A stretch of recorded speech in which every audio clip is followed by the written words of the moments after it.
Hello, listeners, and welcome back to the latest Arcade Attack podcast. I've got another amazing guest on today's show, someone we've had on as a text interview in the past, Mario Gonzalez.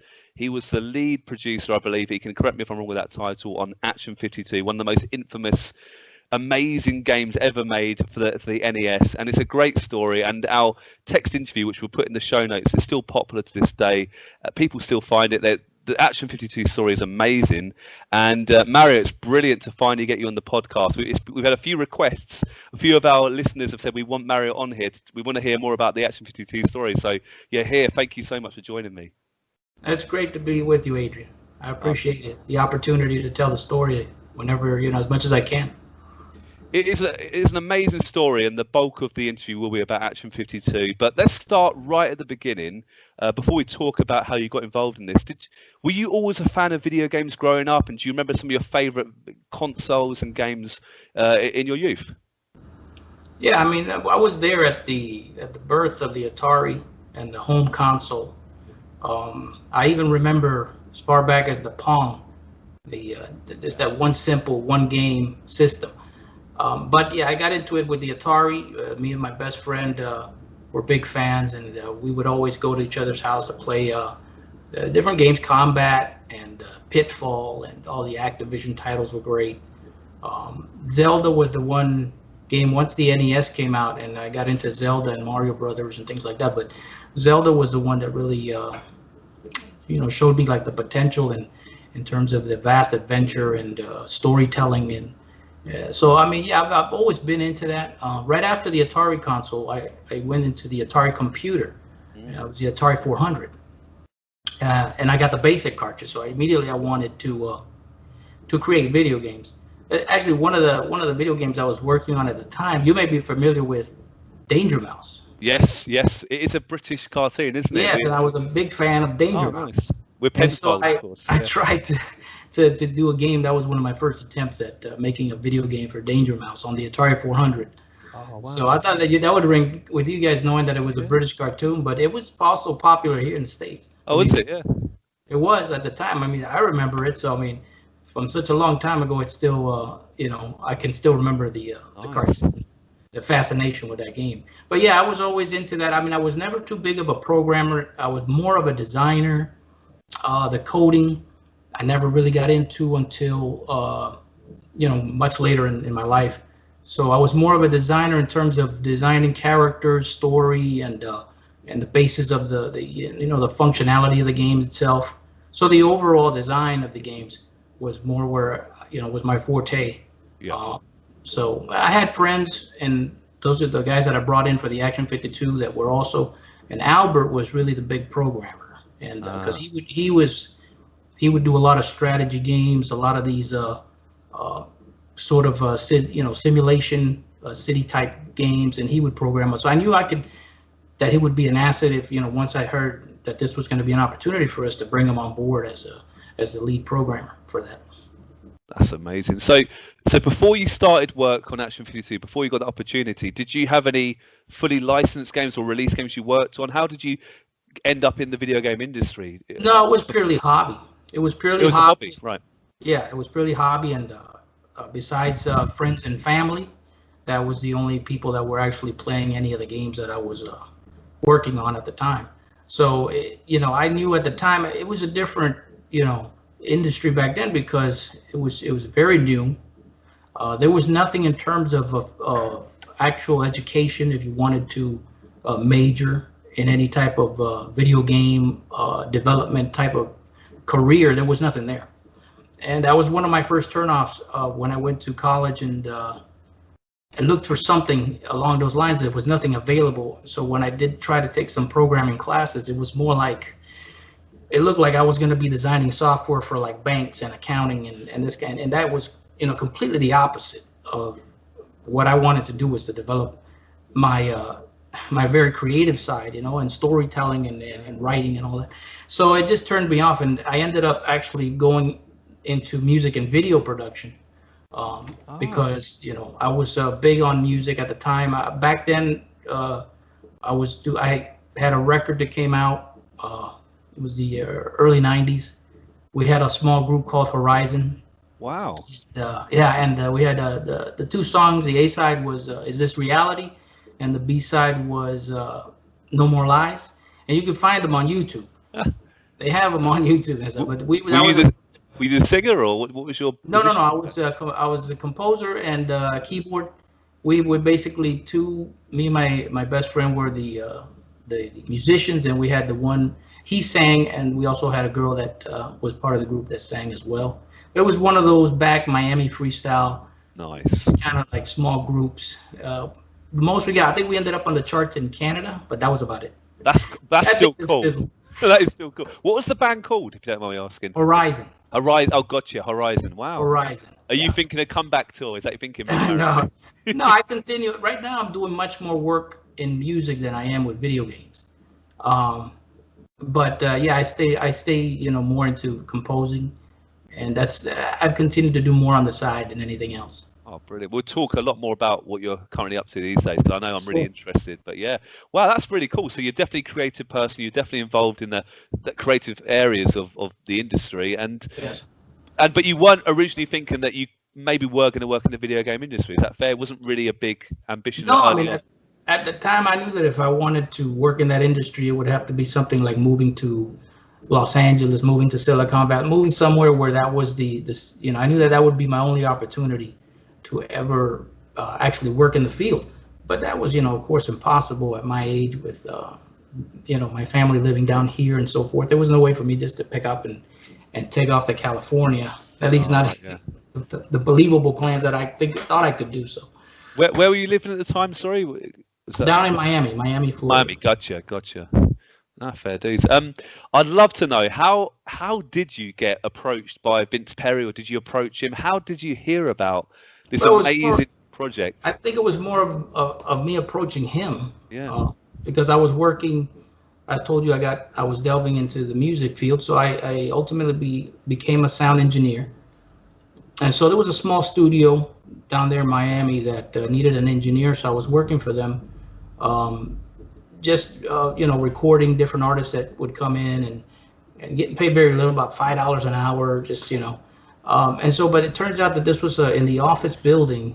Vince would use the office to meet with clients and all types of things, because he was very entrepreneurship kind of minded and was always working on different business deals. So one day he was there present, and I overheard him talking with the owner of the studio about how his kid had bought this flea market cartridge that was just a pirated cartridge with 52 games on it. But of course, these were all copies of actual licensed products.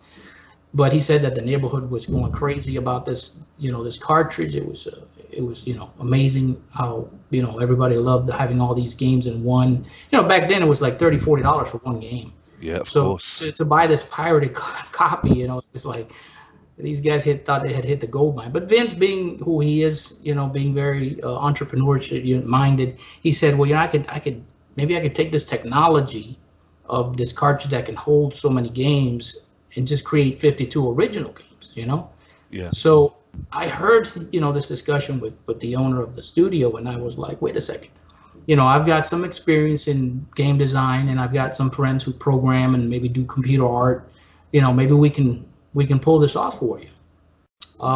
He was interested. He said, well, that sounds good. Let's so put together a demo for me, see what you guys can do. So I called these guys up. They were skeptical at the beginning. It's like, what do you mean programming for Nintendo? What are you talking about? Yeah. So yeah, I called them up. I said, look, let's come together and let's do a demo. Let's make a game, show Vince what we can do. So what we decided to do was just do a clone of a Tetris game, and made it a little bit more complicated. But we did this on an Amiga computer. Yep. So the Amiga at the time was a powerful machine. It was great for sound, for graphics. I mean, you name it. It was way ahead of its time, I think. And so we got to work on that, and we really did a really nice job. And Vince was very impressed, and he actually ended up using that to show investors. Wow! And try to get investors into the project.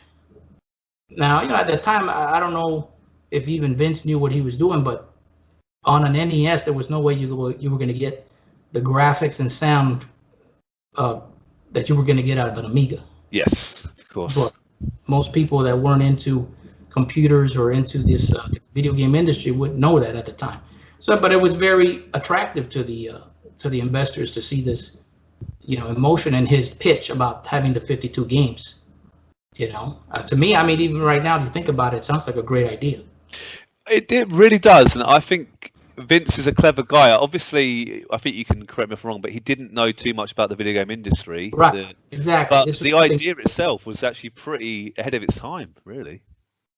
Yeah, I mean, to take a product that is illegal and say, I can turn this into an actual legal product I think was a really good idea. He had a noble cause there, in terms of what he wanted to do. But it was like you said, the lack of experience. And if you don't know anything about the video game industry, it's hard, and you're going to make a lot of mistakes, especially on your first endeavor. Did you get along with Vince? Because he seems like quite a mysterious character. I'd like to understand a bit more of his personality. I know he sadly passed away now, but how do you look back at his business skills and his personality? Was he a good person to work with, do you think, back then? Yeah, he was, like any successful person, these guys can be very, very serious, never had a problem with him in terms of, he was great to work with. And he was a great motivator and leader. It's just, he was very intense. That's basically it. So, I mean, if there's any complaints about him, it was just that his intensity when it came to his business, it was, real. And it was sometimes a little hard to get along with, abrasive in ways. But it's just what comes with the territory when you're really running a business. This is what you got to do. Yeah, no, fair enough. I'd love to know, because obviously you spoke about your friends. Could you go in a bit more detail about how you, Mario, and the rest of your team, who they were, and how you sort of delegated the roles, and how you basically thought, how can we make 52 games, and how is it all dished out, if you don't mind me asking? Yeah, well, I mean, at the beginning, we knew about the 52 games, and keep in mind, we didn't know we were going to be given such a short period of time of development. That part we didn't know what our time limit was going to be. But knowing Albert and Javier for some years at that time, just basically from school or from social events. That's basically how I knew these guys. But we had worked on different things. I had worked with music with Javier. I know he was big time into graphics. And with Albert, like I said, I enjoyed playing some of the games he was designing in terms of strategy games and things like that. He wasn't big on graphics or type of arcadey type of games, but I knew his skill with programming. So I had good relationships with both of them, and brought them together. And I said, we can do this. This is going to be a great opportunity for us. We should try our best and see what we can do. Now I had to be the first one to sit down because the design and the creative side of it had to come first. Yes.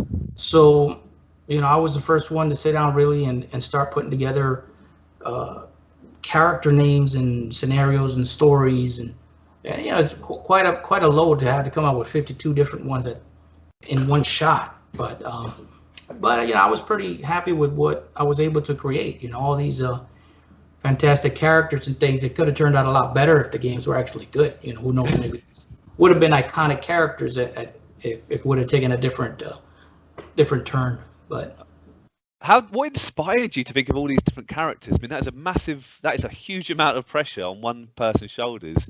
Were you just getting influences from everywhere, or you just stuff you thought about in the past? Yeah, I mean, it was all that. It was probably, how old was I at the time? It was maybe in my 20s. So maybe I had been playing video games for maybe 10 years by that time already. So bringing all that experience with the different video games. Also, I did a lot of creative writing at the time, and a lot of reading. And so, the experience with what I was already seeing, what already existed in Nintendo as it is. So bringing all that and just sitting down and just starting to hash these out. Now, some of them were a lot more shallow in terms of story development than other ones, but the core fact was there, just to get started. You had some characters, some character names, some themes, and some scenarios that would probably, come out with some good concepts or game designs that maybe we could implement real quick. We could change as we went along, did some testing and so forth. But to start off, I just had to sit down and hash it out, just very fast. Just put down a lot of information at one time. So, but it was good. I mean, that kind of stuff I enjoy doing. So I can't complain about that. Did you purposely try and think of maybe 10 puzzle games or 5 platforms? How did you go about the different genres, or were you just thinking? Well, when we found out that we were going to get Vince is going to fly us out. Remember, we were programming on an Amiga, but we now needed to program for NES. So Vince, I guess he started making calls, and I think the company was now, before I couldn't even remember, but now I think it's been said that it was Sculptured Software. Right. It was in Utah that he contacted them, and they, I guess, agreed to give us some training in using the dev kits. Yeah. And how to design for the NES. So he flew us out to Utah. It was about a week worth of training that we got up there. And at that point, once the scope of 52 games was starting to kind of hit us, okay, wait, there's 52 games.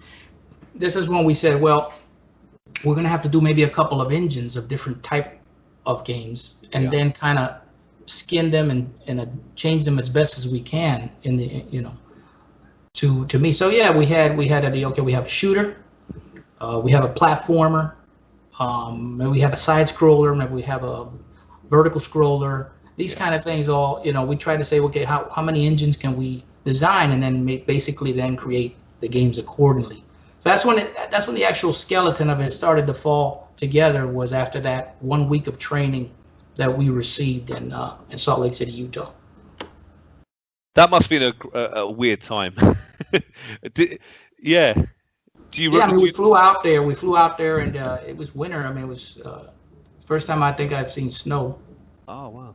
And at the time it was amazing, because at the time I think they were actually working on the Empire Strikes Back for the NES, I believe it was, or it may have been for the Super NES. I'm not sure, but I just seeing them working on a Star Wars project and being like, oh, we're here. See, that was the first feeling of actually we're in the industry. We're now in the middle of the video game development industry. So it was, we were in just completely elated to be doing all these things, and just amazing. It was an amazing time. I bet it. Did you tell those fellow programmers what you were planning to do? Were they a bit shocked, or did you just keep it very quiet what your plans were? No, this was all discussion with them constantly. Once they were brought in, and we were very, always communicating about what to do, and taking ideas from each other in terms of which way to take certain things. But it wasn't after we got back from that trip that's when I guess Vince decided to drop some contracts and do some work for hire contracts, and give us the time limit. Right. Yeah, I was going to ask about that. Yeah, and that's when I think the reality of it and the work side of it actually hit you. Yeah.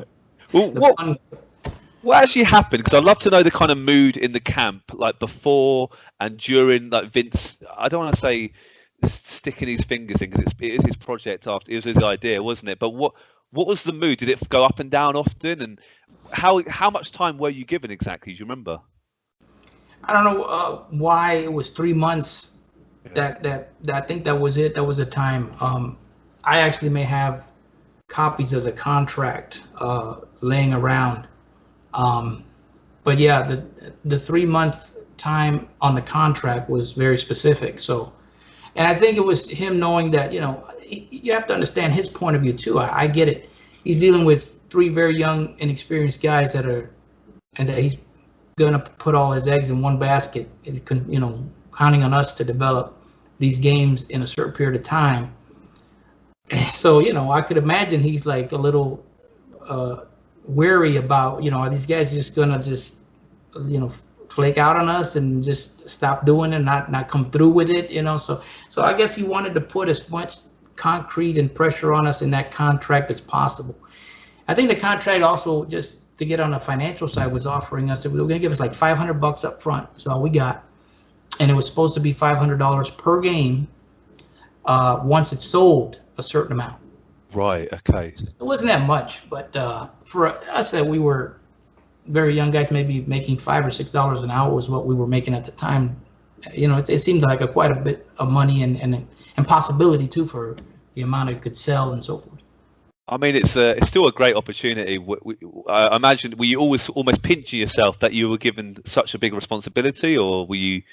I suppose you were young and like, you know, let's go for it kind of attitude. Is that fair? Yeah. I was. I didn't know as much as I know now. So I mean, I didn't know really. I had no clue. What am I getting myself into? That kind of mentality wasn't there. It was just.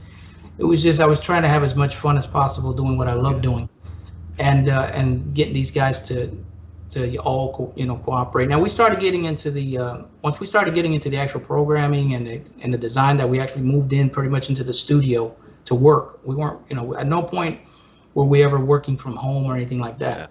Yeah. Then it became a really rigorous thing, because we were spending a lot of hours there, till the wee hours of the night, just surviving on donuts and coffee. And just like trying to really do as much as we could in as little time as possible. So yeah, it became, at that point it was like the pressure was there. Yeah. But again, I didn't quite see I didn't see Vince's point of view, because he's dealing with investors. I don't know what's going on at all on the business side of this, but I'm sure that was much more pressure, and when you're dealing with money and you're dealing with other people's money, and so luckily I had complete disconnect from that. Yeah. I didn't know any idea what was going on behind the scenes at the time.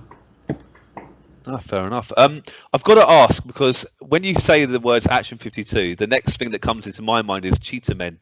So I would love to know how that game came about, that idea. Was it your idea initially? Was it Vince's idea? Because there's huge rumors about how Vince wanted to make Cheetahmen like the next Teenage Mutant Ninja Turtles. I'd love if you can sort of fill in a few gaps, Mario. Oh yeah, what happened with the Cheetahmen was, my original idea with the 52 games was to have game 52 be the action game master.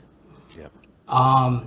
So this was supposed to be a game where you basically fought all the main villains of all the other 51 games.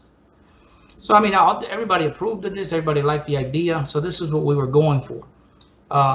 At that time, he had already hired, I think somebody was working on the box art and the cartridge art. Yep. So if you look at that, you'll see there's no sign of Cheetahmen anywhere on the box art or on the cartridge art. And you would say, well, that's like the main characters of the video game.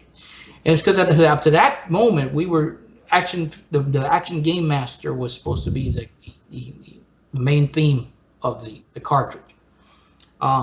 One thing to my surprise, which I didn't know, was that the artist actually used my likeness in the picture of the boy that's on the controller. Really? The box. So that supposedly that's me on the cover.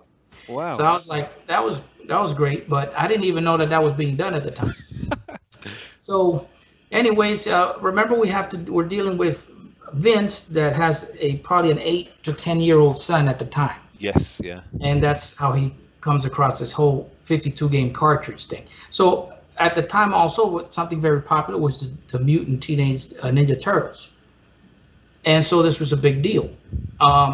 So somewhere along maybe the first month of development, Vince says, we need something like that in the cartridge, Now, the idea of the Cheetahmen itself, I believe, was the artist that was, I guess he had the artist come up with something. Yeah. And then I went ahead and further developed it. So you'll see a lot of strange, even some of the prototypes of the cartridges still say Action Game Master on the Game 52, because this was like already maybe even halfway into the project. But yeah, I agreed with I thought it was a great idea, and I did as much as I could at that point to help develop it, further out.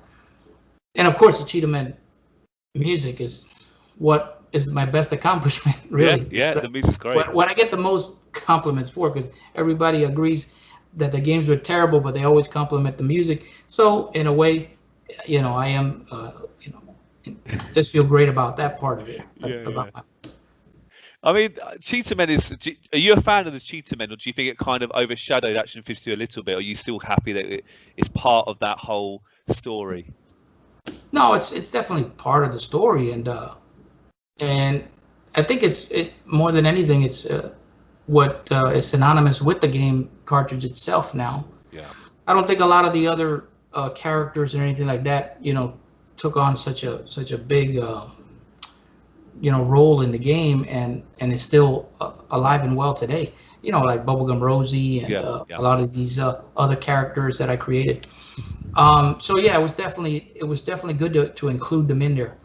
His focus may have gone at that point, though. That may have affected the development of the cartridge, and the fact that he became so enamored with the Cheetahmen story that his focus may have gone away from the actual cartridge and started spreading out into more, going off into cartoons and toys, and at that point, I don't know what happened to him, but I believe that's the point where he started losing focus on the actual video game aspect of this whole endeavor. Yeah, and you've obviously, I'm sure you've seen the advert, the Cheetahmen, the famous advert on YouTube. It's absolutely incredible. It's good animation, isn't it? But yeah, it did seem to be. Yeah, I uploaded that. That was my upload. Oh, excellent. Thank you. I mean, it's a brilliant. I mean, must get loads of hits still today. I think after all that, I never had a cartridge. I never ended up with anything from the Cheetahmen, but I had the only copy of that commercial that never aired. So I said, I think it was back in 2006 when I said, let me see what happens if I upload this to YouTube. And then, man, it was just, I was bombarded with comments that, who are you, and is this real? How did you get your hands on this? So it was an incredible thing that just blew up from me posting that commercial. That's great. I mean, you could, that's nice of you, Mary, to do that, and it still gets. I don't. How many views has the video got now? I don't know if you know top of your head. It's about 300,000. That's great. So I mean, that's so much. I think the biggest generator of views was the Angry Video Game Nerds review. I was going to ask you about that a bit later. I mean, let's talk about that now. Obviously, but he's into the millions of views there. You've obviously seen the episode. Was he was a bit. He was taking the mick a little bit, wasn't he? But do you think it's a fair review in a tongue-in-cheek way, at least? Oh yeah. I mean, a lot of the things he brings up, it would have been things that if I would have been there at the end of the cycle, because I remember I wasn't there right at the end, and I didn't get to see the final product. Yeah. And I would have had more of a voice in maybe correcting a lot of these issues. So of course, all those things that he mentions are dead on, and the way he does it, of course, with the pizzazz that he does, it makes it funny. But yeah, he's absolutely right about everything that he criticizes on the cartridge, definitely.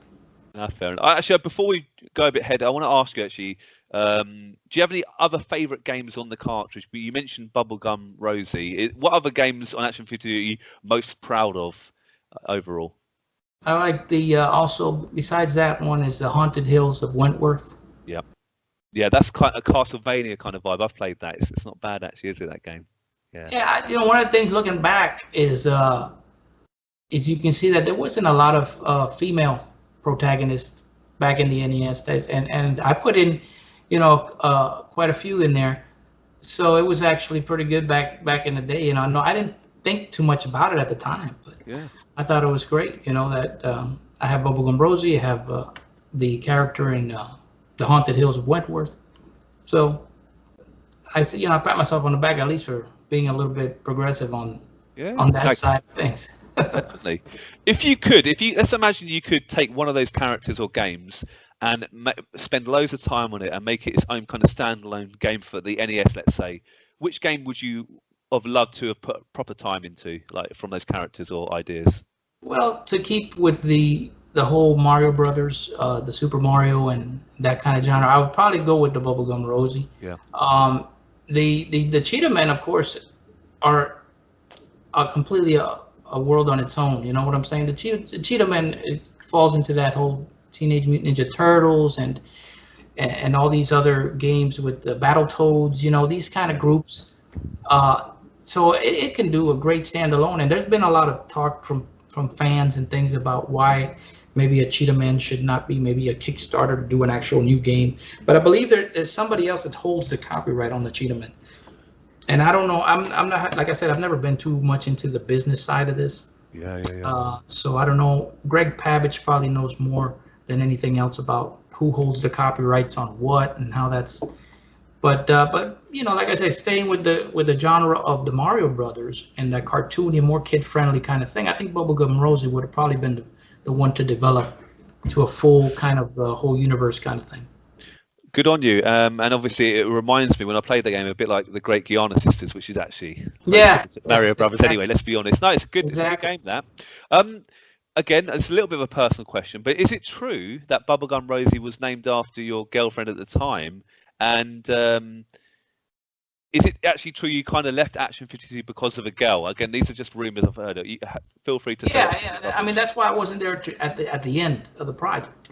Because I met her right around the same time that the whole Action 52 adventure started. You know, that was right around the same time. So I was, basically developing a relationship with her, and then I started spending so much time on Action 52. So those two things were conflicting. So now I did my best because I like to be responsible. I didn't just walk away. I didn't just abandon this. I created a template for the games, for the developers, the other developers, these guys, so it would be much easier to meet that deadline. In other words, it was like let's say, so that the graphics were done in a certain schematic and so forth, so that we could just pump this almost like factory style, just get these things out as quickly as possible. So I designed a couple of features like that so that these guys it would be a lot easier for them to work. That was another thing, was that I didn't really need to be at the studio, because once we started getting into it, the main thing I was doing was the music. Yeah. So I could do that from home. I had all my equipment at home. I had my sequencer, my keyboards, everything. So I could do this from home. I didn't have to be in the studio with them. So towards the end, I was spending less time there and more time, with Rosie and at the house working on the music on my own. But the problem is that the optics of this to Vince, he didn't like it. He would come by all the time. Maybe he didn't see me there as often as he saw the other guys there. Right. Yeah. So eventually he confronted me, and we got into a little match there of had said a few words, and I thought at that time it was best. I might as well not go back. Let me just walk away at this time, because Sure. So again, that's why I wasn't there to really help these guys out with the testing or the tweaks that should have been made to address a lot of the problems that there were. And another thing that came out of it, which wasn't good either, was that I never finished like all of the music. So I don't know who or how if it was Vince or who, but they got just some MIDI files from some other games or something and just threw it in there. Yeah. And I was like, they did, that wasn't me. I think that was their last resource. Like, okay, what are we gonna do now with these last games that don't have any music? And they just, I guess in a panic, threw in some copyrighted stuff that had nothing to do with, So, yeah, that's crazy. That was crazy, wasn't it? Yeah. Can I ask a slightly personal question? But was that the last time you spoke to Vince, when you had that kind of argument, or did you see him since? Yeah, that was it. You didn't build bridges afterwards. You didn't. No, that was the last time we spoke. And I know the guys continued to work with him. I think there was more contact with the other guys, because again, after that they also wanted to go into some of the other systems. He wanted to do Sega. He wanted to do Super NES. One thing that I don't think I've mentioned before in other times that I've spoken, one of the things that really also caused the failure of this cartridge was the timing. Believe it or not, this was going to be released at the same time as we were at the end of the NES generation and the beginning of the Super NES. So this was the same Christmas that Super NES was about to come out, and you were bringing out a cartridge for the NES that was $200. Yeah. So that right there, it's like, wait, do I buy a Super NES or do I get this cartridge that has 52 games for the old system? So that timing, that was one of the things that goes back to Vince's experience in video game industry, because somebody else may have seen that and maybe just developed ahead. We should have maybe developed it for the SNES. and maybe had a little bit more success if it would have been already for the next gen systems and not for an older gen system that was already fading out. Yeah, $200 as well, especially back then, was a lot of money. You could maybe buy almost a Super NES for that money. Well, that's what it was. Yeah, it was a console. It was a console cost. So it's incredible. I mean, look, there's still 52 games on it. You know, let's be honest. There is value for money in that sense, but still, it's the mind boggles a little bit with some of the business decisions. I'm not trying to be rude to Vince. Again, slightly personal. I don't mean to. Would you have liked to have, you know, built bridges again with Vince? Would you have liked to have shook his hand and finished on a good terms, or do you not really have any views on that personally? I don't really have any views. I mean, remember, Vince wasn't about the video game industry. Vince was about just making some money, making some business, and making some money. That's not what, you know. We didn't have any shared interest there. Sure. He just had that moment where he wanted to do something in the video game industry, which that's why I got involved, and that would have been it. I wasn't interested in developing toys or any of these other endeavors that he was going to get into. So I think for the brief time that we, you know, had together in terms of this endeavor, I think that was good enough for me, and I don't think we would have been compatible. Sure.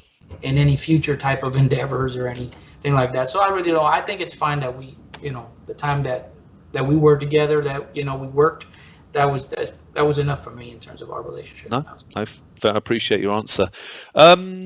Cheetahmen 2, were you ever involved in that, or was that an unreleased game? Obviously, I believe. Were you involved in that particular title, or did you hear about any of that work when you were there? Or? Not at all. I mean, besides the point, of course, they continued to use the music that I created for the Cheetahmen, but that was it. And I don't even know if that would have been.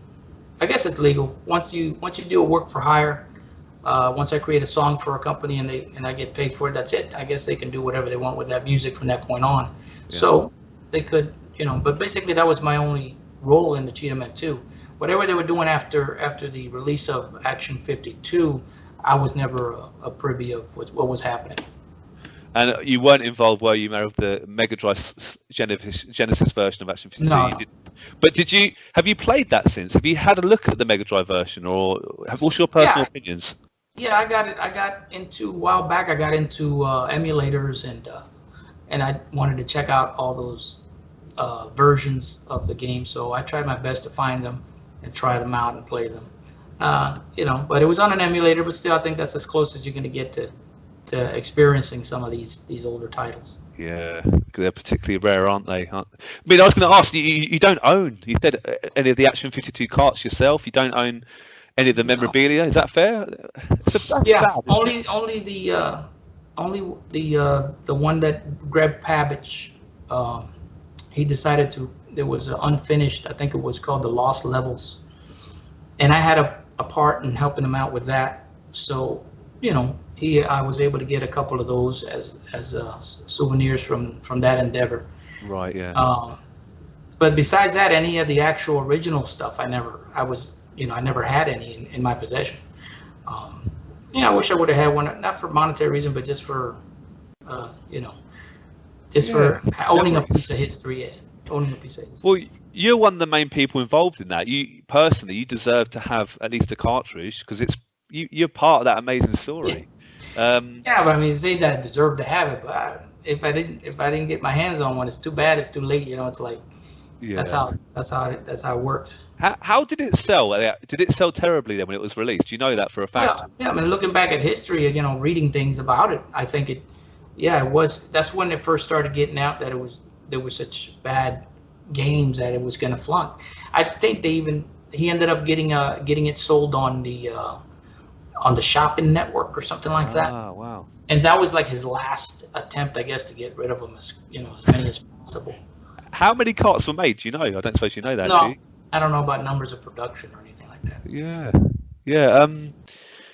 I mean, what was your review when it was released? Were you? I mean, I don't want to say you were ashamed of the game, because obviously you did a lot of great work in a short space of time. But what was your initial reaction? Were you how were you feeling when it got some negative press initially? Well, like I said, I wasn't even aware of it. It didn't get much advertising, so it's not like I would have run across it on a news or on the TV at the time. I remember there's no internet at that time, so I just almost completely forgot about its existence.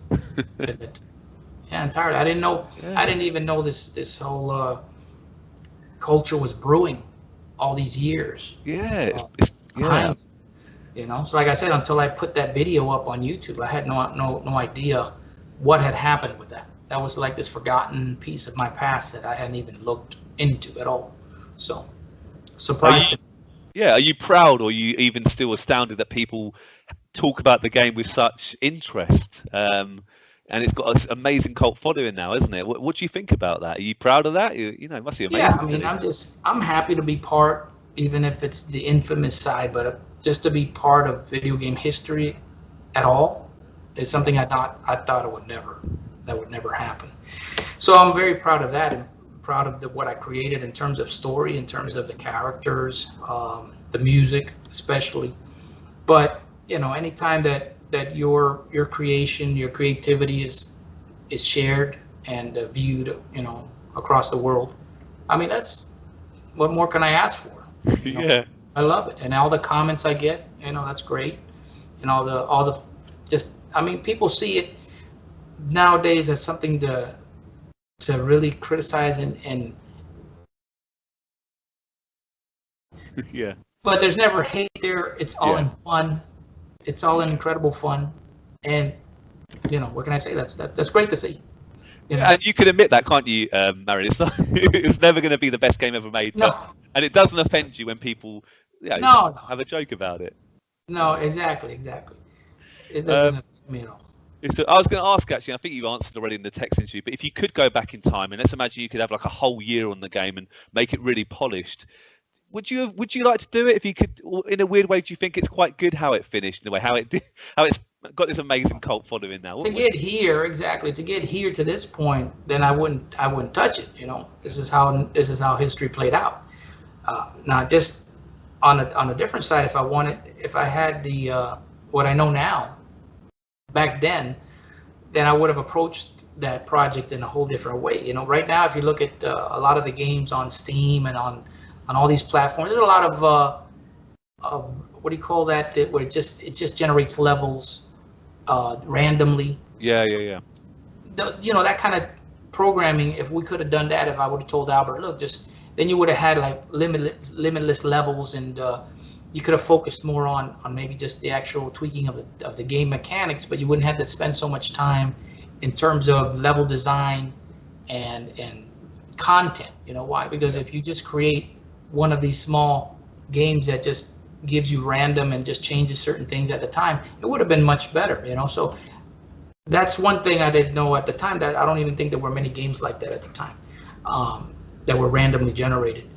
But that's a great piece of knowledge to know now. If I could go back, and you would have had it would have been a lot better in terms of content, at least. Because right now, I think most of the games only ended up getting about 3 or 4 levels each. That was it. Yeah. There was just a time constraint. Have you completed every game on it? If I can ask you. Well, I've tried I played as much as I could on it. Ooze was another one that was very famous with trying to complete it. I think that Vince tried to put a competition in it.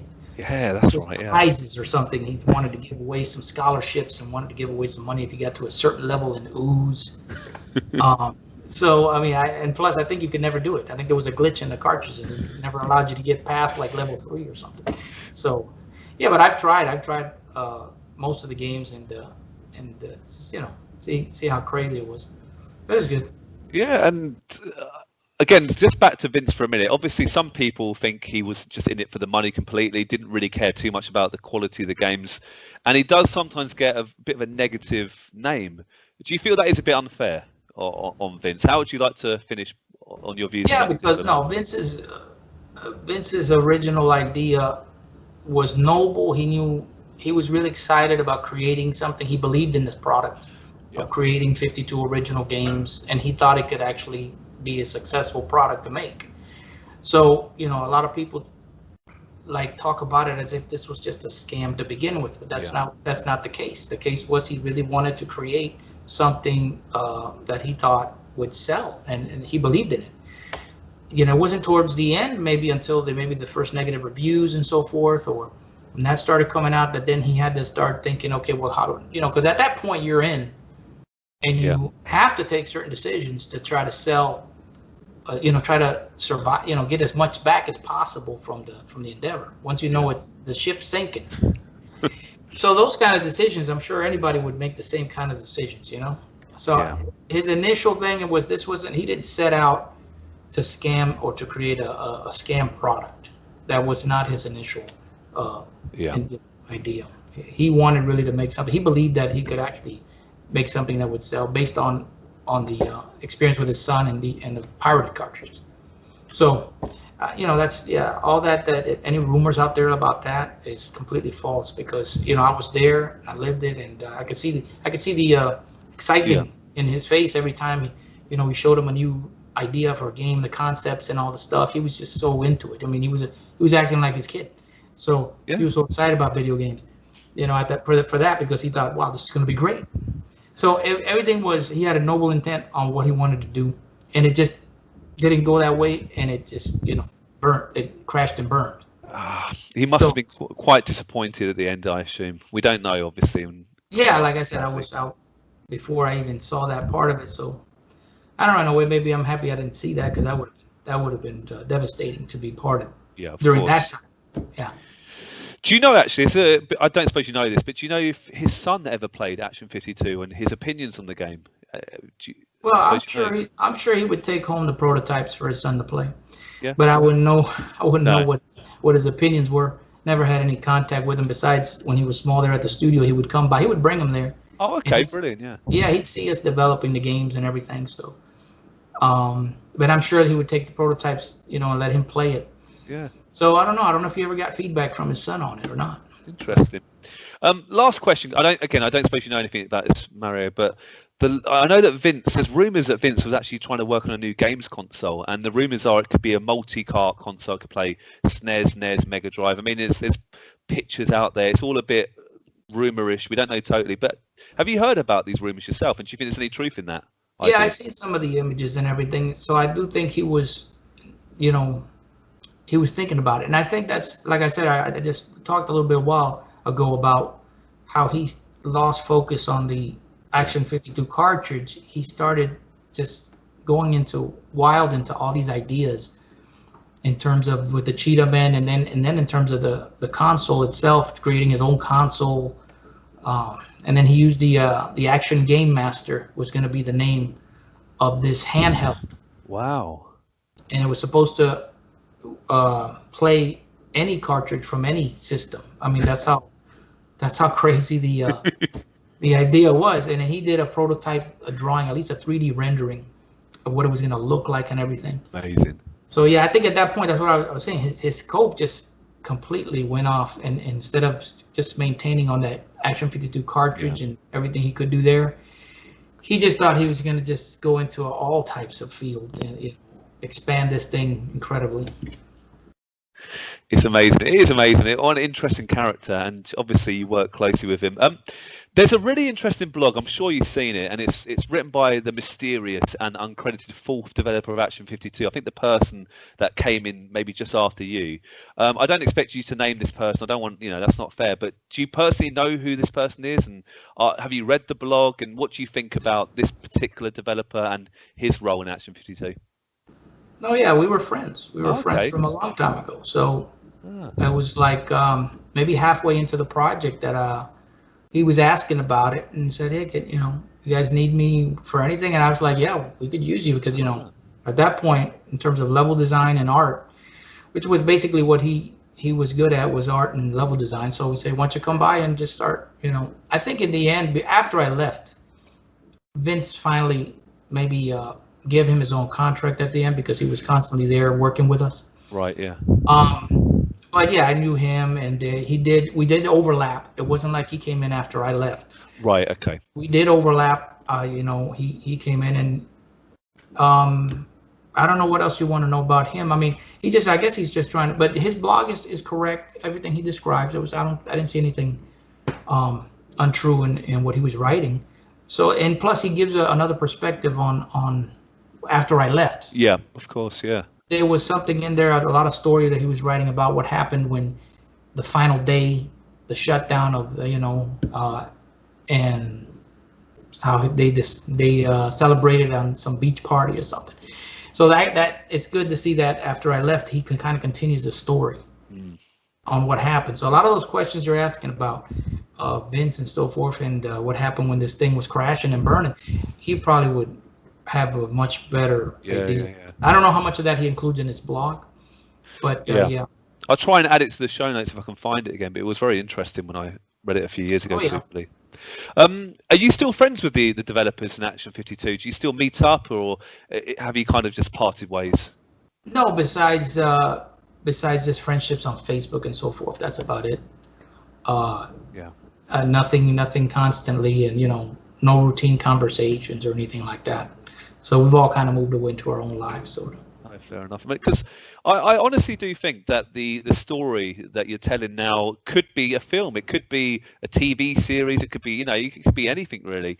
But I think last time we spoke, there was going to be a proper documentary, or there was one in the works. Is that kind of petered out, or what's the latest? Yeah, it seems that way, because I haven't heard much from Greg Pabbage.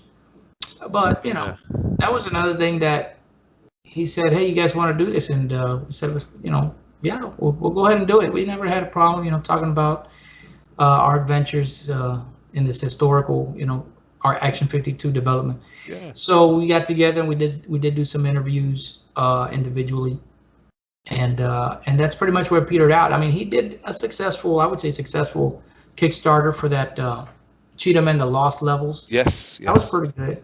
So I was hoping he would continue that, and but I think he's been trying to get the copyright. I think he's a big fan of the Cheetahmen.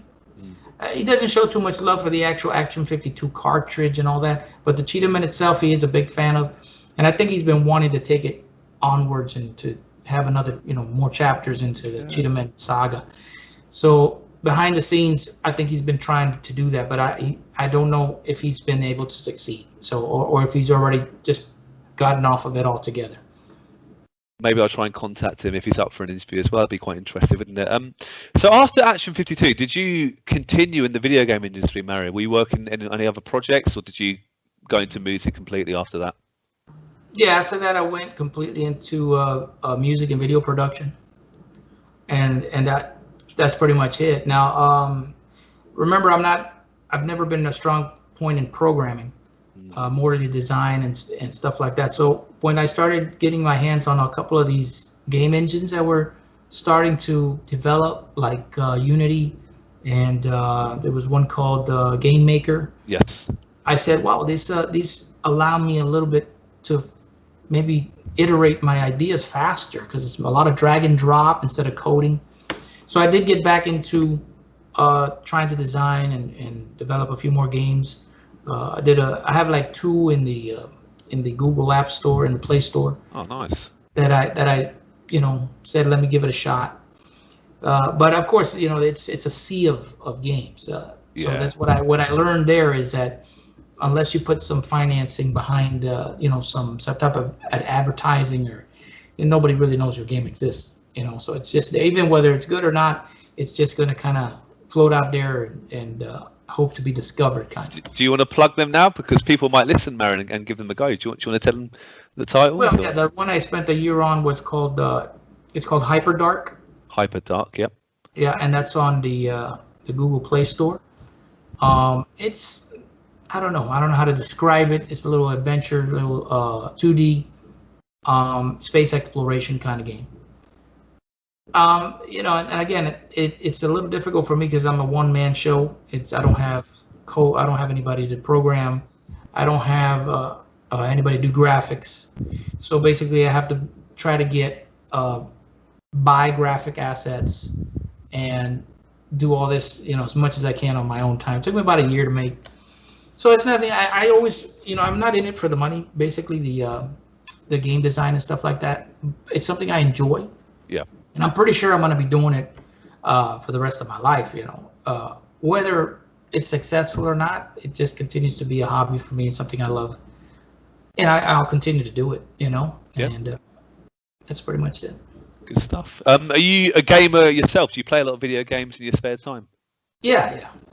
Between PC games and Xbox, I'm not into the first person and the very hectic gaming. Right now I spend most of my time playing No Man's Sky, which is a great game. A lot of updates. I'm into the RPG. A lot of the old CRPGs are great, and they're coming back now. So I've been putting a lot of time into a game called Pathfinder Kingmaker. Cool. And they're coming out with another one called Wrath of the Righteous. And so these isometric kind of turn-based RPGs are great, in terms of story. And it's something you can do. It's almost like playing a game of chess because it's turn-based. It's very relaxing to just slow down and think and be more strategic than run and gun and not like Halo. Yeah. I'm less about the run and gun and more about the strategy and that kind of gameplay. But yeah, I'm still very active. I still put in hundreds of hours a week on playing games. That's what I like to hear. When was the last time you played Action 52? Was that a while ago now then? Oh yeah, that's a while ago. Yeah. Final question, actually, I meant to ask earlier. If it was made into a film, have you got an actor in mind who you would like to play yourself, and which actor would you think would be good at playing Vince? I wouldn't know. That's a good one, but no, I really don't have an actor in mind for that. But I would say it would be a good movie if they were to dramatize, a lot of the elements of it. Yeah, you could put something together. And just having the whole there's a lot of popularity now with retro movies. So going back and doing something in the 90s and back when this took place, it's very popular too. So yeah, I think it definitely would be, somebody could do it and it would be good, but would it happen? I don't know if that would ever come to pass. It'd be lovely. I'd love to see the story on the big screen, Mary, I'll be honest. Look, I've had a great chat. It's been so fun. I've got just one final question, then we'll say goodbye. Then if our Patreon listeners listen, they might have a quick little treat later on as well for a quick fire questions. Sure. But for our main interview, I've had a great time and it's been so fun. We've asked this before in the text interview, but you can change your answer. You keep the same, Mario. But if you could share a few drinks of any video game character, who would you choose and why? Yeah, I remember that. Yeah, my answer was Link. It was Link, and I'm a huge Zelda fan. He doesn't speak much. I just think that's what really shot me into video game, into the love of it, just the design of that and that character and how he developed over the years too. So yeah, I would change that answer. I think it would be Link. I'll join you if that's right, because Zelda's my favorite game series actually, and for me personally, it was Ocarina of Time. That's the one that really got me involved in the Hyrule. But was it the first Zelda for you on the NES? Was that your first taste of Zelda? No, it was the original. Okay. The original Zelda on the NES. It was NES, yeah. Yeah. I don't think that was Ocarina of Time. No, Ocarina of Time was N64. Yeah. That's way ahead. But yeah, it was the original on the NES. I mean, there were little things with that game that were just amazing. Just its details, like burning some bushes and finding a stairway underneath it, emptying out a lake, and there's an entrance to somewhere underneath the lake. I mean, these kind of things in such a simple 2D, development. So it was just amazing. That just blows away your the imagination, and it just kind of launched me into wanting to make these kind of games. So it's great. Breath of the Wild. Are you a fan yourself personally? Have you played that one? I haven't played it, and I've gotten a lot of people telling me to play, but eventually, I'm gonna have to give in and give myself a Switch and start getting into it, because it is one of my favorite characters. So I'm gonna have to go back to it. I highly recommend it. If you're a Zelda fan, I highly recommend it. Oh, yeah. Mario, you have been a real gentleman again today, and I really enjoyed our chat. So thank you so much. I know our listeners are going to love it. So thank you so much for your time. You got it, sir. It's a pleasure, Adrian. You have a great podcast, great channel.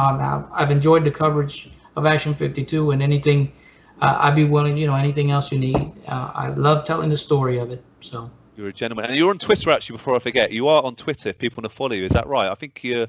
Is it?